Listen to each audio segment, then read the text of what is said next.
¿Qué tal? Buenos días. Bienvenidos a la iglesia. Venid y ved. Hoy vamos a desarrollar el tema vivir en el cielo o vivir en el infierno. Vamos a escuchar la Biblia. En Juan 3:16 nos dice: porque de tal manera amó Dios al mundo que ha dado a su Hijo unigénito, para que todo aquel que en Él cree no se pierda, mas tenga vida eterna. En este versículo encontramos 7 verdades increíbles sobre el amor de Dios que quiero comentarles y que, como decía, nos dan el contexto. Y la primera verdad es que el amor de Dios es extraordinario. Escuchemos la Biblia. Dice: porque de tal manera amó Dios al mundo. Cuando Juan escribe estas palabras, el mundo, los dioses, la relación que el mundo tenía con los dioses es que eran considerados unas criaturas caprichosas y tiranas, y se divertían haciendo sufrir a los seres humanos. Incluso hoy las religiones paganas constantemente están intentando satisfacer a sus dioses. Los curanderos, los hechiceros, los brujos constantemente usan todo tipo de encantamientos, de sacrificios, en su intento de aplacar la furia de los dioses. Incluso el pueblo judío tenía una visión de Dios de que favorecía a su pueblo, pero era un Dios al que temer, y en segundo lugar era un Dios que había establecido un día, el día del Señor, decían ellos, en su mensaje recurrente de los profetas, en el que Dios iba a derramar su ira sobre todo el mundo, sobre todas las naciones, trayendo un juicio que iba a destruir a todas las naciones.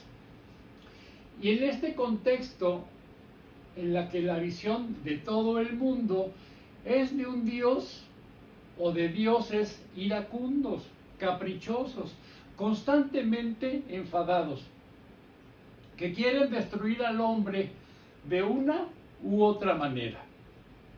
Jesús pronuncia estas palabras, lo cual asombra y nos recuerda que Dios no es un tirano, sino que Dios es un Dios de amor. El Evangelio, que es las buenas noticias de que Dios no es un Dios que nos han pintado, un Dios justiciero, un Dios esperando cómo, dónde te equivocas para enviarte un rayo y partirte en dos. No, nos habla de un Dios insatisfecho con lo que nosotros le podemos presentar como sacrificio, sino un Dios al que Jesús ha satisfecho a nuestro favor, y que por tanto Dios no es nuestro enemigo, sino que de alguien que nos ama de tal manera que nosotros podemos confiar en Él plenamente. Posiblemente la expresión más significativa de este pasaje precisamente es la parte inicial. De tal manera amó Dios al mundo, que nos lleva a preguntarnos, bueno, ¿a qué se refiere? ¿De qué manera nos amó realmente? ¿Cuál es la manera que Dios nos ha amado? Y esa expresión contiene todo el sufrimiento que experimentó Jesús mientras estuvo en la tierra, todas las agonías de la cruz. Dios nos amó y nos amó de una manera especial. En otras traducciones dicen, nos amó tanto, que ese amor lo llevó no solo a decirnos que nos amaba, sino a hacer algo para demostrárnoslo. ¿Y cómo nos lo demostró? ¿Cómo demostró que nos amaba? Pues Él lo demostró cuando su Hijo estaba colgado en la cruz, retorciéndose de agonía. Algunas Biblias en las que el editor resalta las palabras de Jesús, lo que hace es que cada vez que Jesús habla, escribe esas palabras en letra roja. ¿Lo recuerdan? ¿Conocen este tipo de Biblia? Pues en este caso, Dios escribió en letras rojas, pero en letras pintadas por la sangre de Jesús. ¿Cuánto nos amaba? ¿De qué manera Él llegaba a amarnos? Dios sabía que estábamos condenados a muerte a causa de nuestro pecado. Entonces decide enviar a su Hijo para que Él ocupe nuestro lugar y Él sufra nuestro castigo y muera en nuestro lugar. Sí, muera en nuestro lugar, para que con su muerte nosotros tuviéramos vida. Y este verso, cuando Dios lo escribe, cuando Él lo inspira, cuando Jesús lo dicta, sin duda alguna tendría que estar en color rojo. Vamos a escuchar la Biblia.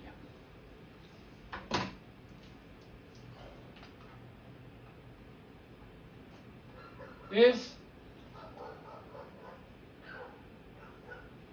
Primera de Juan 3:1. Miren lo grande que es el amor que el Padre nos ha mostrado. Hasta llega a ser posible que seamos llamados hijos de Dios. Y eso es lo que verdaderamente somos. El amor de Dios es extraordinario. No solo dijo, te amo, sino que lo dijo, te amo, pero luego hizo obras de amor y lo demostró. Escuchemos la Biblia. Romanos 5:7. Es muy difícil que alguien muera por salvar a una persona buena, pero quizás alguien pudiera arriesgar su vida por una persona buena. En cambio, Dios nos demostró su amor en que Cristo murió por nosotros, aun cuando éramos pecadores. No es normal que alguien quiera sacrificarse por otro.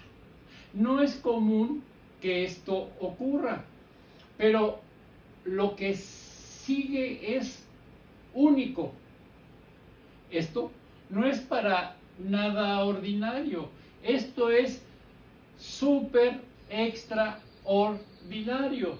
Y es que Dios demuestra su amor por nosotros en esto, en que cuando todavía éramos pecadores, Cristo murió por nosotros. Puede que haya una persona que dé su vida por alguien bueno, pero Cristo no murió por gente buena. Éramos pecadores, éramos enemigos de Dios. No sé si entendemos bien el concepto de pecador, porque muchas veces nos percibimos y concluimos que nosotros no somos pecadores, porque no vamos por ahí haciéndole daño a la gente. Yo vivo y dejo vivir. No me meto con nadie. Yo vivo mi vida como yo entiendo libremente, pero no molesto. Y si puedo ayudarle a alguien, lo ayudo. Soy solidario, soy empático, soy una buena persona. No, la Biblia dice que eres un pecador, pero no por lo que haces, atención, pero no por lo que haces, sino por la raíz que hay en ti. Y la raíz que tiene que ver con el principio. Cuando Dios crea al hombre, lo crea como una criatura y le encomienda que gobierne la tierra, que administre la tierra. Pero eso es un señorío de delegación. De Dios es la tierra y su plenitud y el mundo y de los que ellos habitan. Todo es del Señor, pero Él nos encarga la tarea de administrar sus bienes. Pero el hombre se creyó que podía ser igual que Dios. Y se creyó que él podría decidir mejor que Dios, saber mejor que Dios, qué es lo bueno y qué es lo malo para mí.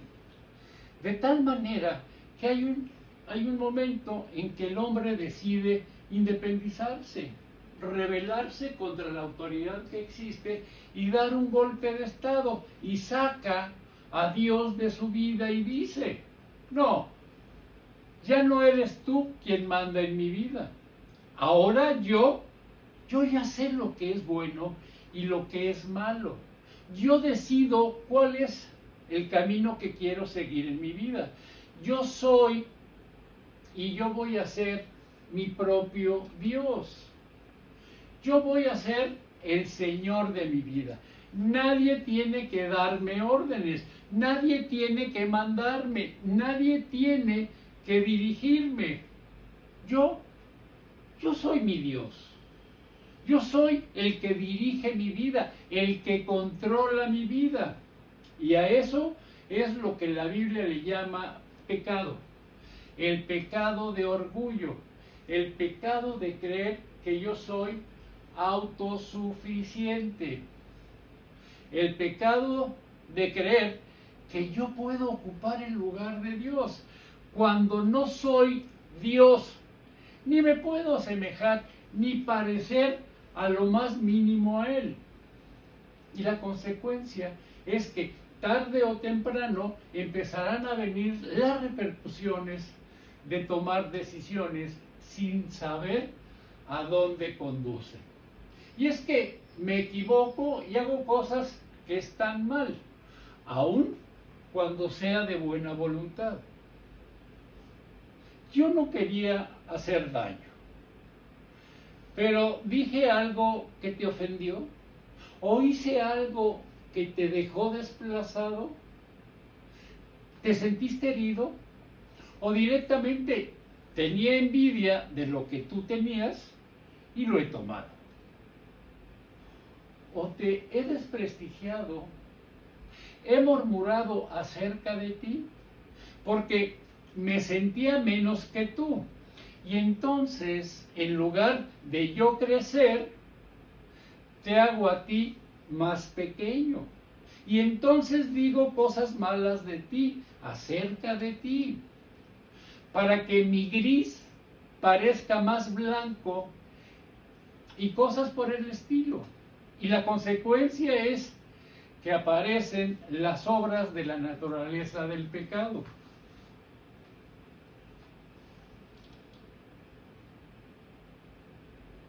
Un limonero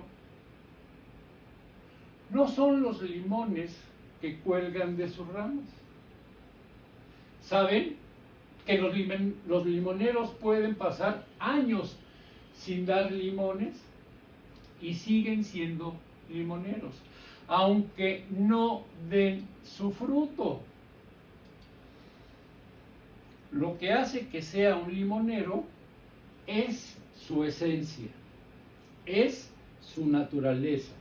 Y la naturaleza del hombre es ser pecador, porque se apartó de Dios, porque se ha quitado a Dios de su vida.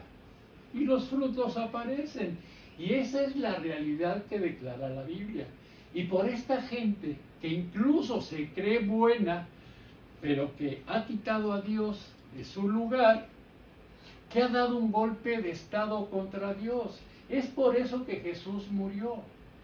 Esto es un amor extraordinario. En segundo lugar, el amor de Dios es extenso. Vamos a escuchar la Biblia. Porque de tal manera amó Dios al mundo. Y el apóstol Juan, ¿saben? Que es conocido como el apóstol del amor. Él se refiere a sí mismo como el discípulo a quien Jesús amaba. Y es curioso descubrir que la primera vez que Juan usa la palabra ágape en el Nuevo Testamento para decir y para describir el amor de Dios.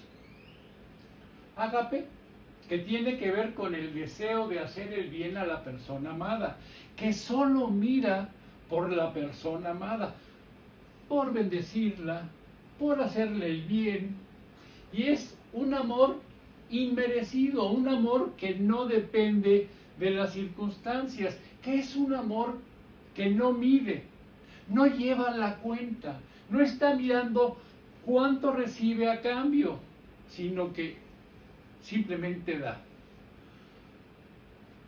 Se define por dar. Es el amor que Dios tiene. De tal manera amó que dio. La palabra que utiliza Juan es la palabra ágape. La va a utilizar en el Evangelio y también en su primera carta. Así que entre el Evangelio y la primera carta, Juan utiliza la palabra ágape para referirse al amor que Dios tiene por la humanidad. Y es muy posible, y esto me llama mucho la atención, que la primera vez que se utiliza esta palabra en este sentido es aquí, precisamente, en Juan 3:16. Juan toma esta palabra del lenguaje griego y le da un significado para hablar acerca del amor de Dios, el cual tiene por la humanidad. Un amor incondicional, un amor que no lleva la cuenta, un amor que no pide nada a cambio, un amor que se da generosamente, un amor hasta el final, un amor que solo piensa en el bien del ser amado. Si se nos diera a nosotros la oportunidad de elegir a alguien a quien amar, seguramente nunca elegiríamos al mundo, porque, bueno, en el mundo hay gente que vale la pena amar, pero también hay mucha gente difícil que no está en nuestra lista de gente que tengamos deseos de amarlos. Lo extraordinario es que incluso esto viniera de los labios de una persona judía, pero los hebreos en esa época eran especialmente excluyentes. Bueno, siempre lo han sido.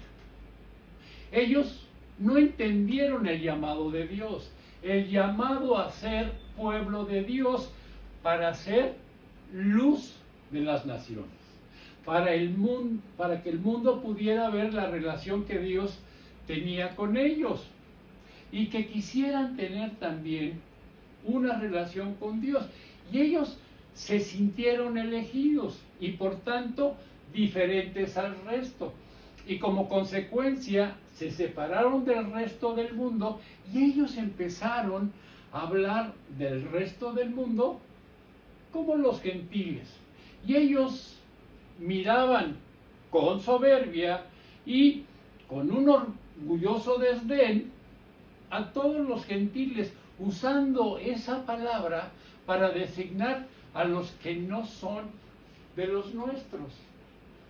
Pero aquí está Jesús, un judío, declarando que Dios ama a todos. Dios ama a los que son amables, como a los que no son amables.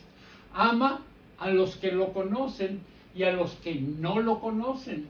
Ama a todas las personas de todas las tribus y naciones en toda la tierra. Dios ama al mundo entero. Quizás conozcas a alguien que creas que es una persona terrible, alguien que tú dices, bueno, yo seguro que no podría amar a esta persona porque hay gente a la que no se le puede amar. No se puede amar a Hitler, no se puede amar a Stalin. O hay personas que son tan crueles, que son tan malas, que son tan tóxicas, que dirías, ni Dios pudiera amar, pero Dios ama al mundo entero. No hay nadie a quien Dios no ame. Su amor es sublime porque se extiende hasta alcanzar a todo el mundo. La tercera verdad del amor de Dios es que es un amor sumamente caro. Vamos a escuchar la Biblia.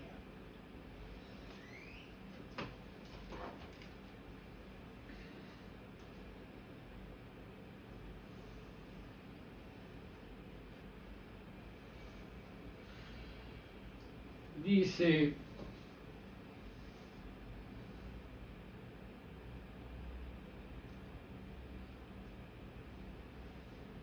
porque de tal manera amó Dios al mundo que ha dado a su Hijo unigénito.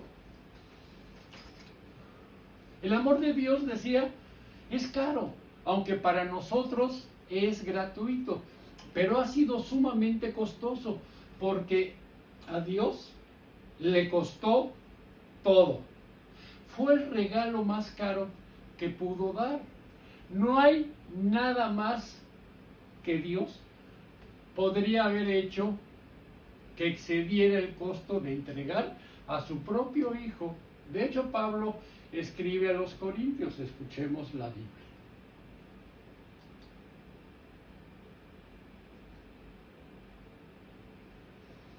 Primera de Corintios 6:20.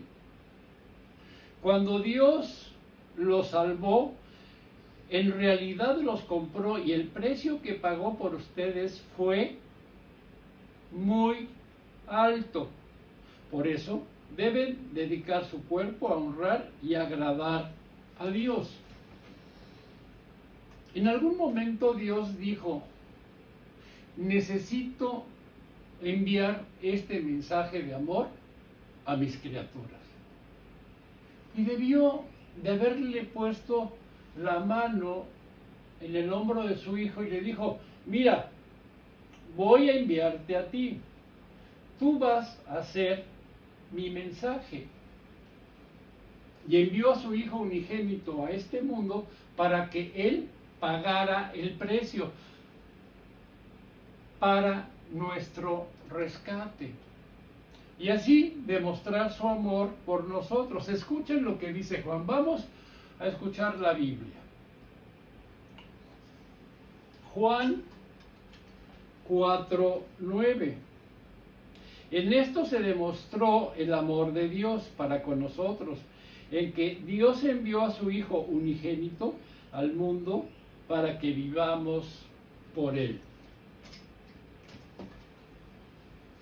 En otras palabras, en esto Dios nos comunicó cuánto nos ama. ¿Cómo? Pues enviando a su Hijo unigénito al mundo. Pablo lo diría así. Vamos a escuchar la Biblia. Romanos 8:32. Dios llegó incluso a permitir que su propio Hijo muriera por nosotros. Con toda seguridad nos dará junto con su Hijo todo lo que tiene. Es decir, después de habernos lo dado todo, porque al darnos a su Hijo, nos dio todo lo que Dios amaba. Si nos lo ha dado en Él todo, ¿no nos lo dará en cualquier otra cosa? La respuesta a esta pregunta retórica es, por supuesto, si nos ha dado a su Hijo, no nos va a decir que no a nada, a ninguna otra cosa. Cualquier cosa que le pidamos, Él nos la dará, porque ya nos lo ha dado todo. El amor de Dios es extraordinario, extenso y costoso, pero también el amor de Dios es inclusivo. Vamos a escuchar la Biblia. Juan 3:16. Porque Dios amó tanto al mundo que dio a su Hijo unigénito para que todo el que crea en Él no se pierda. Y me alegra un montón que diga todo el que crea en Él. Porque si dijera Jorge, pues yo estaría pensando que se refiere a otro menos pecador que yo y tendría mis dudas. Ese Jorge, ¿quién será? ¿Lo conozco? No, yo no puedo ser. Pero cuando dice todo el que crea en Él, ahí me siento incluido. Ahí también está hablando de mí, de cualquiera de nosotros. Todo el que crea en Él, sin importar quién sea, de dónde venga, qué idioma hable, de qué color sea su piel, cuál sea su origen, qué es lo que ha hecho y lo que no ha hecho. La Biblia dice que Dios ama al mundo entero y envió a su Hijo para ser el Salvador del mundo entero. Y el que cree en Él puede ser salvo. En algunas ocasiones, para ayudar a la gente a entender que cierta palabra, que cierta promesa también es para Él, yo los animo a que lo personalicen. En alguna ocasión, en algunas ocasiones lo he hecho, y la idea de personalizar es, pues, pon ahí tu nombre. Este verso se leería así, y me pongo de ejemplo. Porque de tal manera amó Dios a Jorge, que ha dado a su Hijo unigénito, para que si Jorge cree en Él, no se pierda, mas tenga vida eterna. Y eso es cierto, pero es igualmente cierto. Si tú pones ahí tu nombre en el lugar del mío o en el de cualquier otra persona que tú conozcas, incluso aquellas personas que tú digas, uy, esta no puede ser aceptada, no puede ser perdonada por Dios, lo que dice este versículo es que si tú estás vivo y vives en el planeta Tierra, tú eres objeto del amor de Dios, tú eres candidato al amor de Dios. Dios ama al mundo entero, para que todo aquel que en Él cree no se pierda, mas tenga vida eterna. Entonces dirás, ¿por qué no todos son salvos? ¿Por qué no todos son cristianos? ¿Por qué no todos van a ir al cielo? Atención, porque no todos van a ir al cielo, porque el amor de Dios es inclusivo, pero hay otra verdad, y es que el amor de Dios también es exclusivo al mismo tiempo. Y fíjense, si ahorita en toda la República Mexicana, en todas las agencias funerarias, donde ahorita están velando al difunto, sus seres queridos, no hay en ninguna agencia funeraria que los deudos no expresen, ay, mi familiar ya está con Dios. Y aquí la pregunta es,